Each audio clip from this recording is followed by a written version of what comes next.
In episode 6, iPiffle on King David. King David is unquestionably one of the greatest heroes of the Jewish people. Even if, as the Bible states, that as a young man David stood bravely and slew the giant Goliath, and even if it is true that David led his armies in battle and won many glorious victories, and even if it is true that David was a great king, does all this mitigate the fact that David coveted another man's wife? That he fell head over heels in love with Bathsheba, the wife of Uriah the Hittite, and thus broke one of God's 10 commandments? But not only was David likely involved in an adulterous relationship, he was also complicit in murdering his rival. King David gave Uriah a sealed order to carry back to his military leader. The order commanded that Uriah be placed at the forefront of his troops during the next big clash with the enemy.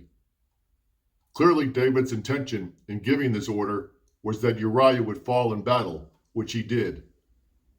Now King David was free to marry Bathsheba. At the very least, this act was morally reprehensible. It is tantamount to outright murder, and yet this is the man that the Jewish people revere. The Star of David permeates Jewish life and is all over the state of Israel. It has become the symbol of the Jewish people. To any decent individual, this should be an abomination. King David broke what should be considered the most sacred of the 10 commandments, thou shalt not kill. Not only did he commit murder, but he did so out of jealousy and lust for another man's wife. And then King David plotted Uriah's death in one of the most despicable ways imaginable.